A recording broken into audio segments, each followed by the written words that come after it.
Hello and welcome to my channel. I am Zodiac Band, and today we are going to be recapping episode 78 of Campaign 3 of Critical Role. I very much enjoyed this one, but I am well aware there's going to be people who don't like this episode. So, yeah, I just want to get that out of the way right now. This episode is not going to be for everyone, but I think this one is one of the best episodes so far in this campaign. I just know not everyone's going to be down for it. One more thing before we get started for the rest of the recap. Unfortunately, Liam O'Brien wasn't there today, and he is greatly missed.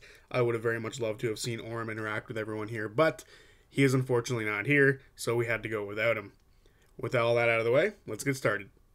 We start under Whitestone, on top of the ziggurat. Ashton is out cold as Fern just kicked him in the head. Fern stands over top of him very angry. The party is in shock and they ask Fern if she knew what he was planning. She did. The party thought she was going to take the crystal. She didn't want it. Imogen is upset. They were warned not to let him take the shard into himself. Fern asks if Ashton is dead. FGG touches him and he is breathing and still rather warm.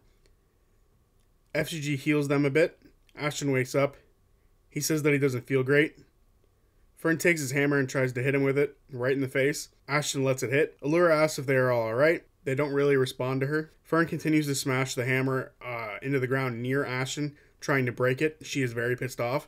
She slams it over and over again on the stone glass residuum floor of the ziggurat, trying to break either, but neither of them do end up cracking. FCG rolls in front of her and grabs the hammer and tells her to stop. They need to talk, not hit things right now. Imogen believes that Fern is justified in her actions right now. Fern then grabs the harness and walks away. Chetney follows after her. Laudna thinks that Ashton betrayed them. She asks Ashton why he betrayed them. Imogen casts Detect Thoughts on Ashton. He just says over and over again, 1 week. It took 1 week. Ashton pushes further in. She sees in his mind he has found a pattern in his life, the realization that, or of hubris and temptation and blame, his violent levels of projecting responsibility. He's going through his memories of the times he's pushed responsibility aside and how it took 1 week, it took him 1 week to make the same mistakes as the Hishari people. Fern walks down and sees Allura, who asks if the danger has passed. Fern says no, and then continues to walk. Chetney comes up and says that it's best to give everyone space right now and runs after Fern some more. FCG helps Ashton sit up. Ashton feels all the rocks and the mountains around them. They breathe with him. There's a burning pain in his stomach. It gets hotter and hotter. It hurts. He feels like he's going to vomit. He coughs, and out coming from his mouth comes the glowing crystal. It lands about 5 feet away from him. FCG touches it and it burns. It doesn't look the same. It has a new shape to it. Ashton takes a permanent -2 to his constitution. It seems like something was paid for what he gained. The party remaining look at Ashton and see the Earth Genasi arm, and the gold that runs through the rest of him is now back to normal gold and no longer glowing. Laudna is pissed. She feels Delilah wants the crystal. Laudna says she can't trust Ashton anymore and leaves, or tries to leave. Imogen says he did it because he's stupid, not for anything else. Laudna needs a wisdom save. She rolls a 16. She looks at the crystal and is able to continue walking past it and leaves. FGG says that Ashton upset everyone else and they'll need to talk to everyone later. Imogen says everyone put in a lot of effort to keep him alive. Ashton thanks them for that. FGG asks what they were thinking. Ashton thought it was a good idea, but it wasn't. It was stupid. Imogen agrees. FGG says that they were just power hungry. Ashton says they wanted their family. They don't know what they actually want now. Ashton says that he met himself and then he met his parents if everything went right. He didn't like them. They were cruel. FGG asks in what way they were different from him. Ashton says that he was a really bad person. FGG asks if they were selfish. Ashton says yes. And FGG says that that's the same as now, so what's the difference? Ashton says that they were also very cruel. He just wanted a part of his family, and he thought it would fix him. But they weren't what he needed. This is all his fault, and he believes he fucked up a lot. FGG says they understand fixing their past, but asks who he was doing this for. Ashton says he doesn't know. He doesn't want his family. He doesn't know what he really wants anymore. He says he felt like he wanted to be robbed, as if he lost something, but is starting to believe it was a blessing to be dropped in the desert the way he was. He wanted someone to blame, but he doesn't know what he wants. Imogen says it's too late, and that just happened was not his and that what just happened was his fault, but what happened before when he was just dropped off and separated from his family wasn't his fault. He says it's done. He thinks he learned a lesson. He can now see where he's broken. FCG asks what he's going to do about it. They're all broken, but what is he going to do about it? Who did he do this for? Does he even care for anyone else? Ashton thought it would help. FCG asks help who? Who does Ashton want to help? Name one person who he cares about. Ashton says he cares about FCG. FCG isn't sure about that anymore. Ashton thought that it was what they were supposed to do. Imogen says maybe it was what they were meant to do, to break apart and come back together. But they need to deal with the shard. FCG says Imogen is right. Ashton can start again. Ashton thinks he's not starting over, but starting way behind the starting line this time. FCG says they should talk to Fern. She loves everyone, but she's really hurt right now. FCG asks how Ashton could hurt her. Ashton says that it was a lapse of judgment. He says this is why he loves FCG. He says he saw a bit of damage in him, the same damage that Ashton had, and wanted to fix him. FCG says they can't stay here shitting on Ashton all day. They are sure more of that will happen later.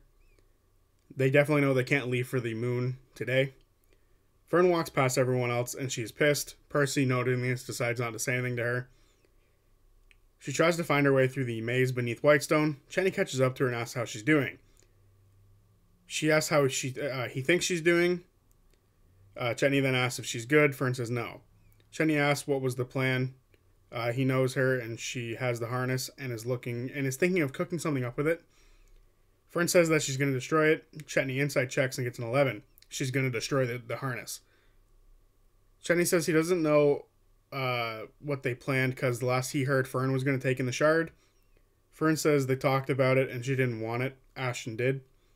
So she said that she'd help, but he almost died because of it. She doesn't know why she said yes. Chenny asks if he convinced her not to take it in. She says no, she never wanted it. She just wanted to get along with, she just went along with his plan.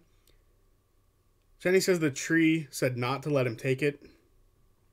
Fern thought that was his challenge to overcome, to become strong. Chetney says that he is strong, and so is she. He wanted to see her with the power of the shard. He asks why she's scared. She says she seems a bad version of herself. She made the wrong choice, and now she wants to smash Ashton's face. She thinks this is dumb, and Chetney agrees. He tries to take the harness from her. Sleight of hand check 23, which beats her passive perception. Fern, in a rage, doesn't notice that Chetney takes it away from her. She doesn't really care either. Chetney says that he's surprised. He thought he made a bargain with Fern to take it, and asked why she was scared to take the shard in. She doesn't know. She just went along with the plan like a dummy, in her own words, not mine, I promise. She felt like it was wrong. She says that she likes him a bit and went along with it because she wanted to make him happy. And now Fern is very angry. Chetney says that she fucked up. He doesn't know what Fern is hiding from. He says that he's been around for hundreds of years, but when his opportunity came, he took it. Others would have used the shard for bad, and she would have used it for about 50-50 good and bad. She didn't think this would destroy him. It was awful to watch. Chetney says they're about to go to the moon, and if she wants out, she can just talk to Chetney. Chetney asks if she wants to break something because the rich guy has a bunch of stuff that they can break. He says they should break some windows. First one to 20 wins. She agrees, and the two run off to break some shit. Laudna alone was hiding, listening in the shadows. As they leave, she turns into her form of dread, and she sneaks off through the tunnels. She knows them well. She lived down here for a while. She's feeling a strange comfort being alone and being home down here. Back on the ziggurat, Chetney left his bag of holding so the others could put the shard in it, and Imogen does. They head down, and Allura asks if they're done. They are. Imogen says that they won't be leaving for the dig site tonight. Allura says that that's standard for groups much like theirs, that stuff like this happens all the time. They think it's best to let people blow off some steam. Imogen is going to look for Laudna. Ashton wants to go outside. Ashton apologizes for being shitty about FCG's faith. FCG apologizes for pushing it onto everybody so much. Ashton thinks that his problems are not ones that a god can fix. He's sorry he was worried they'd die for her, and he doesn't know why she wouldn't die for him, for FCG. But Ashton doesn't feel qualified to have an opinion on how things work anymore. FCG thinks that they're all taking time bombs. They love the Changebringer and she cares about them. FCG cares about Ashton, but doesn't know if Ashton cares about anything anymore. Ashton says he didn't care about himself, but does care about the party. FCG says they'll find a way through this. Ashton says it's fucked up that they got better before he did. Imogen walked back to the castle, but didn't find Laudna at all. She can tell that she's not in the castle. She tries to use a sending spell, but it doesn't go through. She takes 9 damage from trying to use it. She thinks she should have followed her back when she left initially, and waits in the courtyard for her. Meanwhile, the stained glass windows showing the founding of Whitestone are being smashed currently. The Pale Guard come running out to try to stop whoever, but when they see Fern and Chetney, they stop abruptly. Fern and Chetney get all confrontational with the 6 guards and kind of scare them off because the guards are well aware not to necessarily mess with them. Fern asks if Chetney feels better. Chetney doesn't. She doesn't either. She wants to go for a walk alone. Chetney tells her to not fucking leave. She says that she won't. He asked for her to promise. She says if she did, they'd all die, so she can't really go anywhere. Chetney asks for something valuable, that's something that's really valuable, so she'll have to come back. She says the party. Chetney wanted something physical, but thinks that's very sweet. Chetney says he'll tell the others that she's very upset and went for a walk. Behind them, they hear another piece of glass break, and they turn and see Gwendolyn standing there having just thrown another rock. Fern leaves and goes towards the Temple of the Raven Queen, and Chetney continues throwing rocks at the stained glass window with Gwyn. As Fern walks, people look at her. She's not necessarily a normal sight in Whitestone. She eventually makes her way to the graveyard with the temples in it, and she sees the Raven Queen statue and Vax's statue. She recognizes Vax and says that they're trying to help him. She heads inside. It's cold in here. No one else is in here. It's very unoccupied, and there's the heavy stone tombs down here. She finds an altar at the back end of the room. It looks like a bird bath. She makes sure that she's alone, and then she talks to the Raven Queen. She says she's not sure what she's doing. She says she's not sure what she's doing there, and that she made a bad choice and is scared of what she could turn into. She wants guidance. She doesn't know what she's doing, but she likes the Raven Queen's vibe because she was mortal once. She then takes out the postcards that she got from her parents, but she actually later learned that it was from Mori.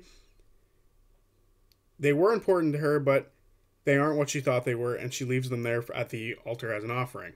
She then heads out and meets a hunched-over dwarf who asked if she found what she was looking for. She says she doesn't know. He says that's the best you can hope for sometimes, and then he continues walking down the stairs. She steps out and sees a raven with one leg hopping along. 2 more larger ravens then join it and give it food, and the 2 larger ones look up at Fern. The smaller one eats it. The 2 larger ones then fly off, and the one-legged one looks back up at Fern and then flies off again. She thinks that was very weird and continues walking around the graveyard area. Meanwhile, Laudna makes her way through the secret passage and goes into the woods, trying not to revert back to the person she once was, and wants the woods to remind her how far she's come. She thinks of the Whitestone she grew up in and the one she sees now. It's bigger and much happier. It's what she holds on to as she walks through the woods. Ashton goes towards the sound of broken glass. As he's walking, he sees Percy standing near the broken glass on the inside of the castle. He asks why he broke the glass. Percy says his children are a reflection of himself in ways he didn't expect. Ashton agrees. He just did something stupid like his parents did. Percy says as soon as he met Ashton, he knew that Ashton was destined for stupidity, but he saw the look of someone who was dealing with demons. Ashton doesn't know if he's worth trusting anymore. Percy tells him they all make mistakes, and the first thing to try to do is make sure that no one sees them. But if that fails, do whatever you can to fix them and make things right. But if that doesn't work either, you run away into the woods and hide in the bushes. He then says to punish himself as much as he needs. Trust me, it's good for the soul. But some of us never stop really punishing themselves. Don't drag them down with you. Only you are allowed to push your bruises. Ashton says Ashton says Percy wears his damage well. Percy says it comes with the years of wearing many things well and surrounding yourself with better people. He looks down and then sees his red-horned daughter. Ashton walks off and thanks Percy for what he said. Chetney tells Gwyn to run. The cops are coming. Imogen goes looking for Laudna under the city. She sees many paths have been blocked off and some are just storage rooms now. She isn't able to find Laudna down here. She doesn't know her way around well. Imogen heads up to the lab that Laudna took them to before and waits. The sun sets and Chetney, Ashton, FCG, and Orym are in the castle waiting. A meal is made for everyone. Fern and Laudna are still out. Imogen gives up waiting in that room and she sees Allura. Allura is in a huff. Imogen apologizes to her that they aren't normally like this. Allura says that she's used to this and says to let her know when they're all ready. Imogen says she doesn't know where everyone is. Allura hasn't seen Fern or Laudna either. Allura asks if the Bells are up to the task ahead of them. Imogen thought they were 100% up to the task before today, but it's a strong possibility. Yes, they are still up to it. Imogen is sorry and will talk to her in the morning when she knows that everyone else is ready. Allura says that groups that are the most capable are the hardest to maintain and says the Bells are the best hope right now. They're their only hope. Allura says if they aren't of the right mind, they should do what it takes to become focused again. Imogen asks what kind of time they have. Allura says that they don't know. And that's what's driving her crazy the most. That's why they actually need the Bells' health to go up to see how much time they really have before launching an attack on the dig site. Allura says to find her when they're ready, whether it's to go to the moon or whatever else they need. Imogen gets food with the boys. Chetney has no pants on, just underwear, and Ashton feels like that is his punishment. Meanwhile, FCG is looking for Fern and Laudna. They hear glass break again and goes down to it and sees that Imogen, Ashton, and Chetney are at the dinner table. FCG says they need to sleep and they all need to rest and wait for the others. Chetney says someone should watch Ashton with the crystal inside of him. The others inform Chetney the crystal is actually no longer inside of Chetney and they show him. Chetney casts grim psychometry on it and sees the elements ruling the world pre-Pantheon. Life before the gods. He sees a flash of conflict, feelings of being angry, and fiery conflict with beings of light.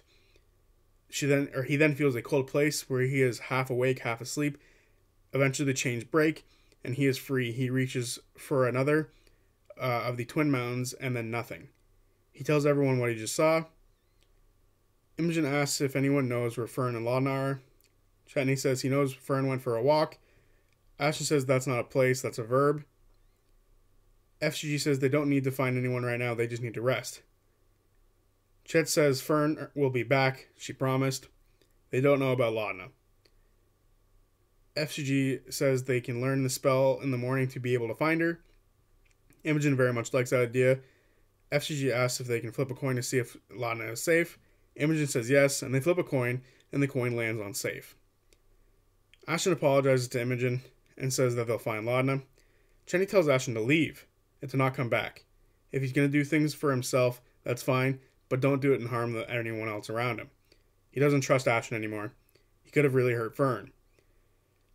Ashton was walking away but turns back to Chetney and says he doesn't trust him either, and asks what Chetney did to handle himself in his werewolf form before he can control it. Chetney says that he hurt people.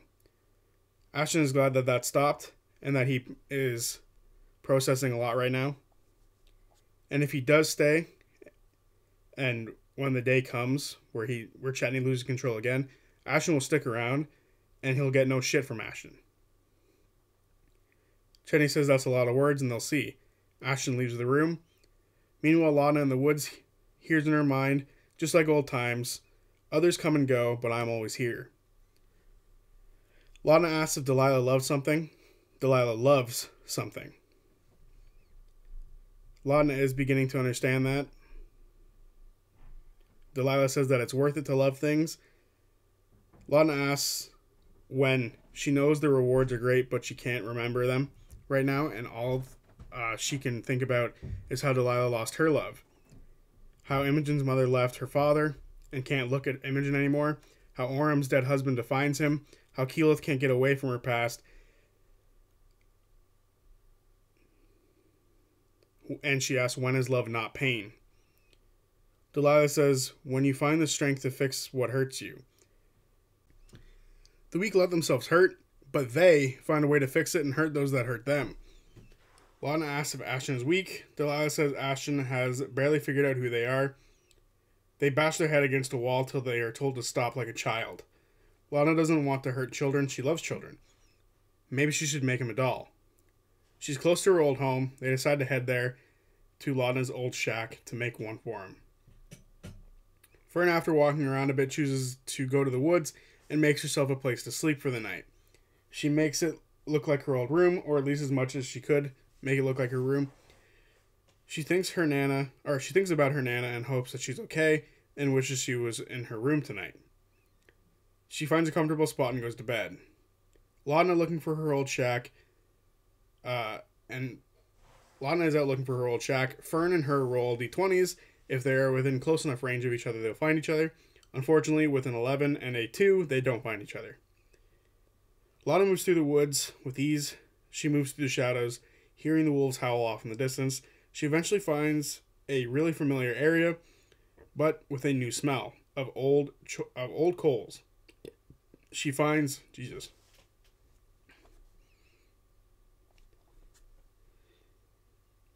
She eventually finds herself in a really familiar place, but with a new smell, old coals.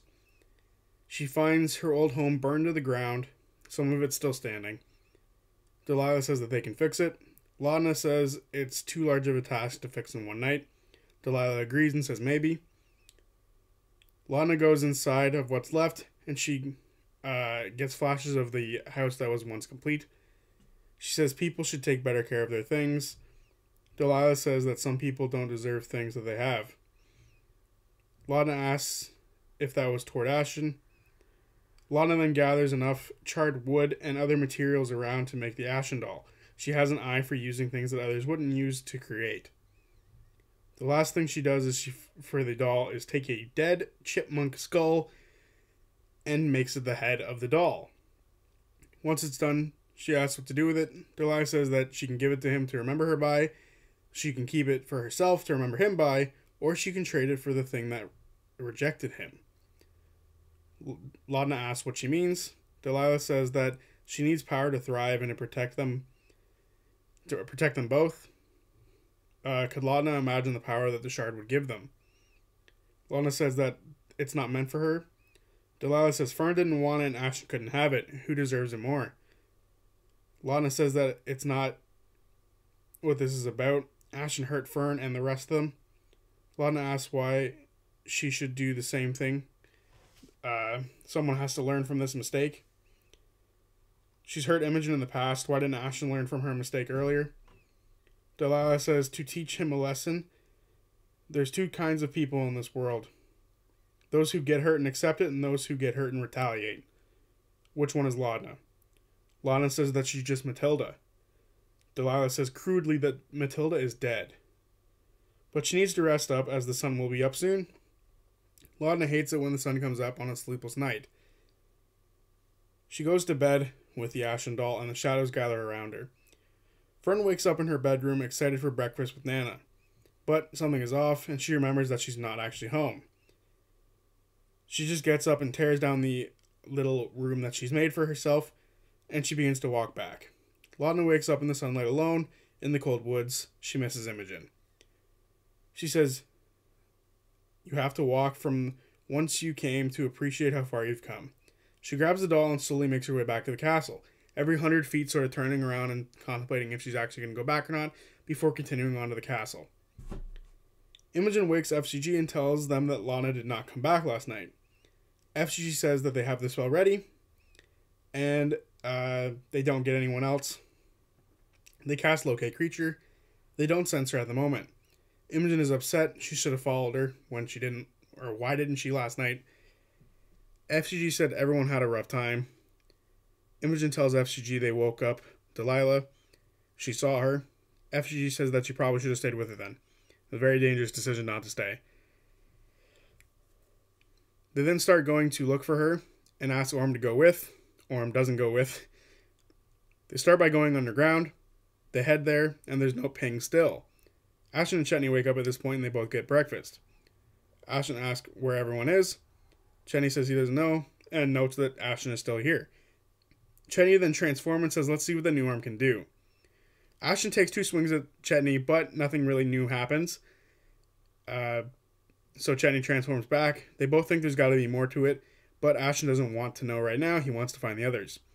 They head out and start looking, and Orm joins them. Ashton looks at his new arm and feels that there is like a box around his heart that has yet to be opened. Back underground, FCG finally gets a blip. They start heading in their direction. Ashton, Chetney, and Orm see FCG and Imogen come out of the crypt. FCG says that they're going towards Laudna. Chetney says he's going to start sniffing around. This makes Imogen very mad because he probably could have found them the night before. Chetney says he followed Fern a bit. As the group start going to find the other two, they see Fern heading back toward the castle. She says good morning and tells them that she slept in the woods. She asks how everyone is doing, Orm, FCG, Chetney, and Imogen, notably leaving out Ashton. She joins them, and the group eventually find Laudna continuously looping around in the woods. Laudna looks at Imogen, and then she looks at Ashton, and she turns and runs. The rest chase after her. Imogen in her head tells her to stop running. Laudna says no. Chetney sprints after her and closes the gap very quickly. He goes to grab for her and successfully is able to, and he tells her to stop running as he pins her to the ground. Everything is okay. Laudna says to keep Ashton away from her or she'll kill him. Chetney tells them all to stop running and lets Imogen go to her. Imogen and Laudna apologize to each other. Imogen asks what happened. Laudna says that she doesn't want to hurt anyone. Imogen tells Ashton to go back to the castle. He backs off and leaves. Laudna didn't want to worry anyone and notes that this is the second time they've come through the woods to save her. Imogen asks if it's her. Yes, Laudna is herself. She talked to Delilah, her influence is strong, and she wants the shard. Imogen says that they can't give it to her. It's for Fern. She asks if Ashton manipulated her. Fern says no. Laudna asks why they lied. Fern doesn't know. Laudna asks if Ashton is a bad person. Imogen says no, he's just dumb. Laudna apologizes to Fern. She thought Ashton was their friend. Imogen tells them that Allura told them to take as much time as they need. Imogen thinks it's better for this to have happened down here as opposed to being on the moon, because then they'd be fucking screwed. Imogen thinks Ashton is broken. Laudna says they had a wonderful talk about being together before this all happened, and now this is where they are. SCG hears Imogen in their head, and Imogen says that she feels like Laudna has reverted. FCG agrees, it's all messed up. FCG says they can't do anything like this. Imogen doesn't think they should have stayed here. Chet says he gave Ashton shit last night and told him to leave permanently, but he was here this morning and that means something. He could have run off and left, but he stayed. Fern says that she's sorry for this. It is also her fault. She suggests they go to her Nana's place to make time feel longer and to sort of work things through. Chetney questions if that'll work. Fern says it worked last time. She can manipulate time for their exit. FCG says they'll treat it like a couple's retreat. FCG says before they can like the others, they need to like themselves, and all of them seem to be struggling with that second part. Chetney thinks they might be able to get some more stuff from Nana Mori as well, so it'll be a good thing overall. But how do they get there? Allura might be able to take them there. How did they get there last time? Plane Rider Rin, so that's off the table. Maybe Keyleth can take them. Laudna shows off the Ashton doll. Chetney asks if it is for Ashton or if it is Ashton. Laudna says yes. Imogen asks if Fern and Laudna are going to kill Ashton. Fern says no, that's a little drastic. The party agree they should go to Nana Mori's. Fern really needs to do it as well. She needs to go home for a while. They go find Ashton. He's walked further up the path into the city. They can see him, but they still have a bit of distance between them. He makes it to the castle first and waits for them. He touches the ground and listens to it. It's hard and solid, but there's a feeling of anticipation as if you're about to step into a warm bath, which is actually a really interesting way to put it. He looks at his arm and says he's an absolute fuck-up and he deserves this. At this point, the others arrive. Laudna asks who has the shard. They don't tell her. Laudna hands Ashen the doll and says he made it for him because dolls are for children and he is one. He says it's the nicest thing someone has ever given to him. He says he hates children, though. She asks if he remembers what it's like to be a child. He says yes, it sucked. She asks if he really likes it. He does.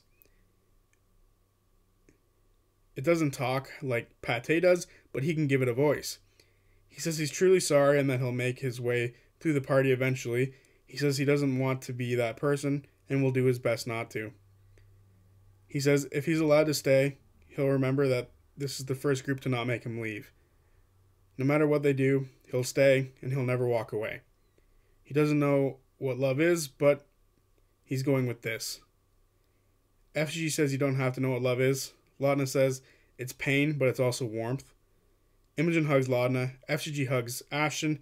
Chetney hugs Orym just because, and Fern gets pulled into the hug by Imogen and Laudna. Laudna says that she's still mad and doesn't trust Ashen. FGG then tells Ashen they plan on taking the day off and going to the Fey Realm to Nana Mori's place. They go find Allura and she's in the library. She says that they are all together again and asks if everything is fixed. The party say no. They ask her to take them to the Fey Realm. She says that she can, but asks why. Fern says that they think it'll be a good way for them to get back together and give them some time. Allura thinks that it might be what they need and reminds them that they aren't sure how much time they actually have. They say they have a way to sort of cover that. Fern's Nana is the Fate Stitcher. This takes Allura back a bit. She calls Fern strange and says that she'll have to go with them because it'll just be easier for teleportation. Fern says that'll be fine, it'll be like a vacation. Allura has been to the Fey Realm before, but not there, to the Ligament Manor. Imogen in her head asks Allura what's wrong. Allura says that Mori is a notorious and dangerous figure in the Fey Realm, but she's okay with it. She goes to inform Percy of the change of plans, leaving the party in the library. FGG thinks this is good for the group. Imogen says they went on a moon mission right now. It would not go well. Agreed. It's almost like I made a video about it. FGG is going to start thinking of activities for them to do. Chetney is excited about hunting in the Feywild. Ashen wants a second alone with Fern. Fern is hesitant at first, but goes over to him. He says he's sorry if he had thought about it, which he didn't. He's sorry, and that she was just being a good friend. It's not her fault. It felt right, but it wasn't. She was being a good friend. She thinks that she was as dumb as him, and then he says no, he's just the dumb one here. He didn't think, he fucked up, and she had to be there. He'll never forget the feeling of the stone's pain, but knowing her that she was there was far worse. He just wants her to know being good doesn't always lead to the right place. She was good and it led to something wrong. He'll do his best to never do something like that ever again, and if she wants him to leave, he will. He thinks he loves this group and thinks that he only understands her fully. She says that she didn't like to watch what happened. He did exactly what his dad did. Ashen says his dad means nothing. They are a cautionary tale that they didn't listen to. She says it fucked her up a bit, and now she doesn't want to talk about it. She doesn't really like him right now. And she feels like he doesn't like himself either right now. Ashen says he actually does like himself a little bit more than normal. They'll talk about it at some point, but she's glad he's alive. He thanks her for saving him. She doesn't think she saved him, however, and then at this point, Allura returns, and she has a bag over her shoulder, and she's in adventuring clothing. They circle up, and Allura casts the spell, and they transport to the Fey Realm. They land at the base of the Ligament Manor.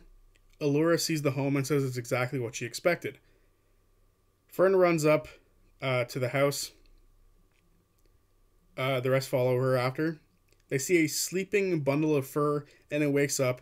It's Peepers, the jackrabbit without eyes, looking at them. This fucking thing is so gross. I can't... The image I get from this thing just creeps me the fuck out.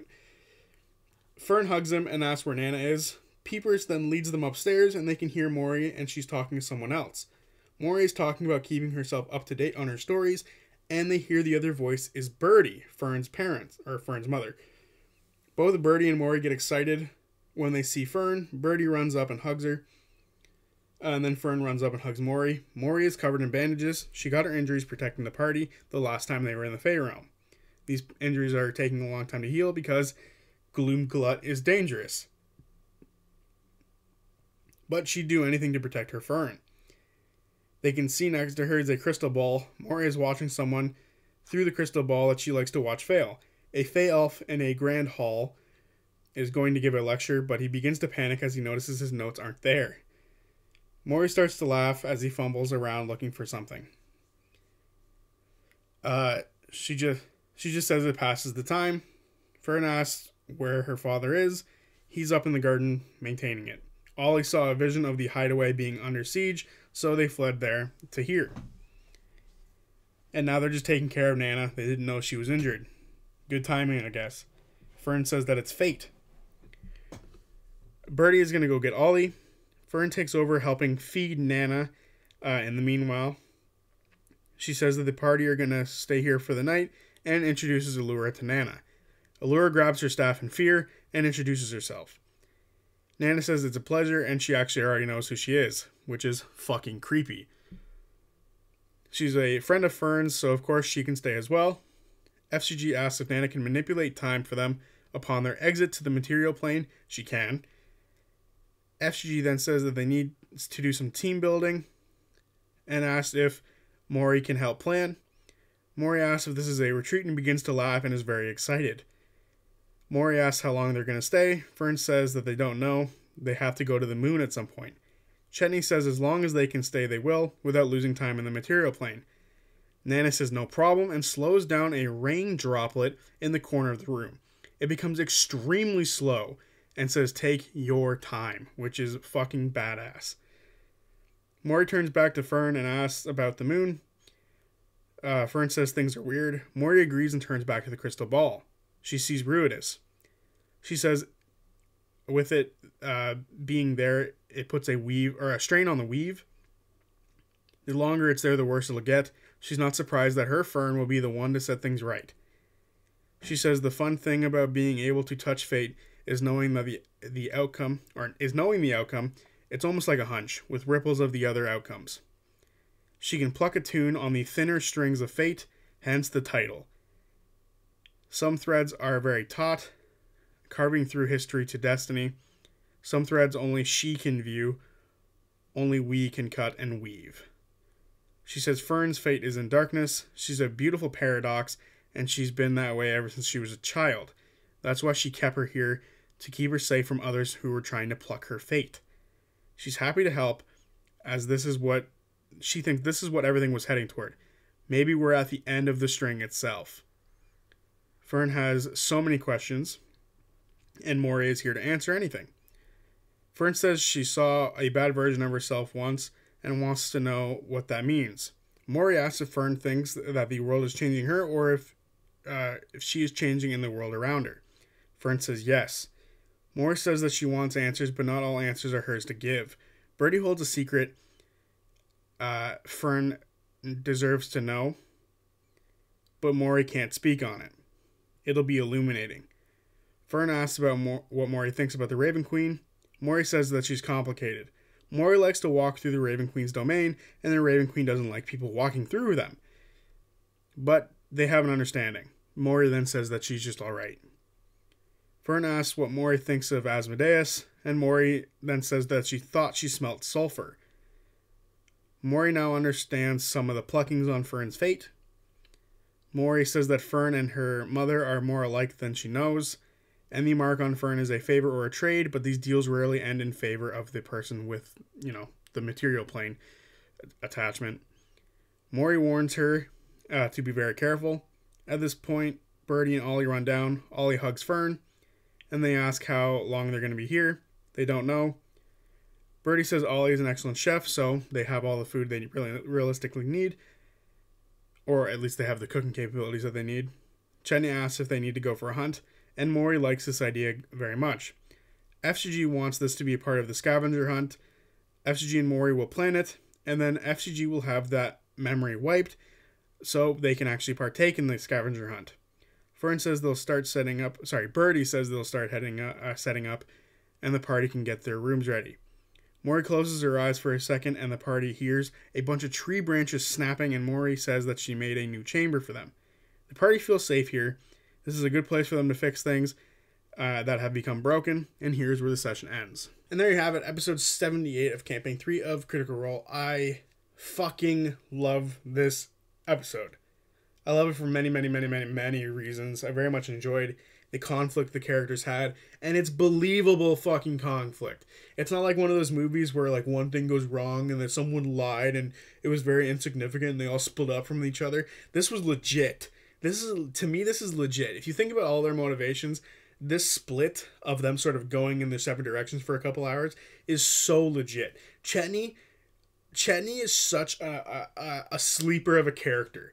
With him telling Ashton to fuck off is so good. And then when Ashton's still there, he's the first one to recognize that is a step up in Ashton's sort of mentality. Because at the beginning of the campaign, Ashton would have fucked off. Ashton would have been like, you know what, fuck you, I'm out of here. But now, Ashton as a character has grown so much to where he is attached. He's in love with this group, and he wants to stay here. And Chetney recognized that right away. So even with him giving him harsh love, he recognizes that Ashton is still here, and I very much like that. I also love I like Laudna and Fern's motivation with everything that's going on. For Laudna's motivation, just think back to fucking Bodor betraying them, how this friend betrayed them and nearly got some party members killed. And then Ashton does the same thing here, where he lies to the party and it nearly gets Fern and FCG killed. I very much see there's a lot of parallels there, and Laudna fucking snapping makes so much sense because she snapped at Bodor, who was someone that she barely knew, and now she's snapping at Ashton, which is someone that she's been around with for a very long time, which to me makes a lot of sense, and I very much appreciate that she does this. I love this sort of thing, where a character has this thing about them where betrayal is truly something that sets them off, and we're here where we are now. And every character has good motivation for this episode. It's fantastic. It's a great one. I know a lot of people are going to fucking hate this episode. I can just feel it. People are going to hate this episode. The only thing wrong with this episode, in my opinion, is there is no Liam O'Brien. Could you imagine what Orm would say? And we have to wait, 2-3 weeks before we actually learn what he's going to say. So that kind of fucking sucks. But, overall, very much love this episode. I want to talk about this episode more, and I want to talk about it next Tuesday. But I know I can't because people are going to get very upset because I'm not giving this episode enough time to breathe before talking about it. So I'll think of something else to talk about on Tuesday, and maybe on Friday I will talk about this episode. So yeah, I will see you guys then. Peace.